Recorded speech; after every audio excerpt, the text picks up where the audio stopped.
Oh, hey, you're probably looking for some help with planning events. Well, let me tell you about how I did it here at Lutheran West, give you a few pointers, and that might help you get some of these things figured out for the future. So when I say events, I mean maybe there's going to be a choir concert, or maybe somebody's coming in, or maybe you've got a voluntary chapel or speakers, I don't know, whatever it is. Something's happening and you need AV to be there. Let me give you a few pointers. First off, you need to do this way in advance. If you got somebody coming in here in 6 months, do not wait until a week before to figure out who's running your tech. No. The moment that you know somebody's in there, you should have somebody on the schedule who understands not only when the event's going to be, but when they need to be there before and after, which is usually a very long time for somebody who's running tech. And also, what about rehearsals? What time do they need on the stage? All that stuff matters, and it shouldn't be a surprise. You don't want to negotiate that stuff at the end. You got to figure it out up front. Anticipate that stuff a little bit too. If nobody tells you, say, hey, when do you need to be there to practice? All that stuff. And the other thing I would really recommend is that if you are a primary AV person here at Lutheran West, don't be the only AV person here at Lutheran West. Be planning. Train people who can fill in the entire role. Because what if you got sick the day of the event? Who could help?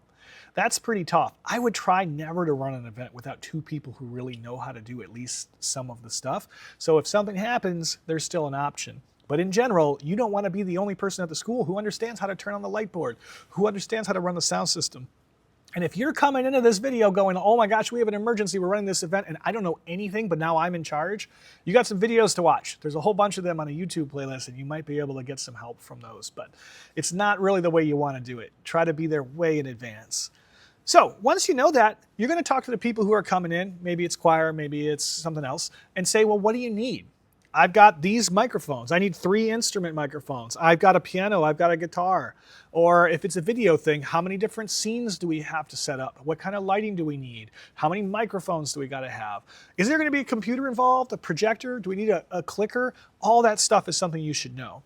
From that point, I want you to start thinking about a stage plot first. Take a piece of paper out and draw it and make a box that represents the gym floor or the stage or whatever you're going to be doing your event in, and say, hey, I'm going to put this over here and this over here and this over here and this over here, and have a little diagram that represents everything that's going to happen, including where your power is going to come from and any equipment like your soundboard or a snake or cables, because you don't want to set yourself up in a place that's really spread out and realize, I don't have enough cables to do this. Right? That's not the way that you want to be going through things. So stage plot first. And I'd recommend you also think about tripping hazards when you're doing this, because you don't want to have cables running every which way. Make them neat, tidy together, and then if necessary, use some tape to keep them down, or there's some channels that they're like ramp things that have channels in them that you can use for places where people have to walk. But that's a big part of figuring this stuff out, is how can I make this trip hazard free? Because not only do you not want someone to get hurt, which is the biggest thing, but you also don't want someone grabbing your equipment with their foot and yanking it out, pulling something over and breaking something. That stuff happens. We don't want it to. So a couple of other things that you want to do on the days of events: get your stuff in place first before you worry about cabling. So that means take out your mic stands, take out your keyboard, take out the desk that someone's going to sit at, whatever. Get it all down first before there's any wires at all. That's fine. And then start patching it together. I would also recommend, if you're doing something like a soundboard, that you label the names of everything in the board. What channel someone's voice is, say, this is this person's voice, this is the guitar, this is whatever, so that there's clear labeling. And on the outputs, name the monitors so you know this is this person's monitor, this is that person's monitor. It's going to make everything go a whole lot more smoothly. And for all these modern soundboards that we have hanging around the school, remember that the inputs and the outputs don't necessarily match up with the channels that are processed. So that means the thing that's plugged into number 1 on the back could go to number 2 if you wanted it to. It's the way that it's set up inside the system. That's scary at first, but it's also incredibly powerful, because as long as you can get something plugged in somewhere, you can get it back to the board. In the case of the stage that I'm on here in the Yoakum room, you could use a stage box and go over Dante and run that with 1 Ethernet cable to a Dante port and carry 16 audio signals going in and 8 coming back, or you can plug into any of the ports on the stage. And get those things, figure out what's convenient. Make that first, and then set where it's coming from to that channel in the board. It'll make your life a lot better. Check everything.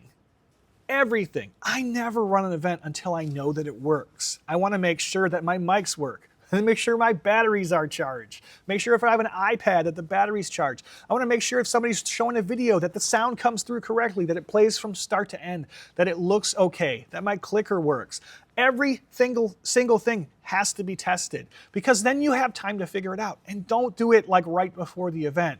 Do it when you're setting up. Do it way early, because stuff happens and you're going to need to figure it out. But if you test everything, then you know that it's right. And then the last thing that I would tell you is that don't let people who don't know what they're doing help you wrap your cables. It's a very specific thing, but it is a huge pain in the butt when somebody wraps your cables the wrong way and then you throw them in a tub and it is a knot. It's amazing how something that seems like it's 90% of the way there, when it's tossed in with a bunch of other things that are 90% of the way there, you get to 0% really fast and you got a huge mess on your hands. Every single time that a cable goes away, it should be wrapped up properly and bound together so it can't interact with something else. Then if you're taking them out and there happens to be a crisscross in it, fix it right away. Always, every single time, and it'll make your life a bunch better.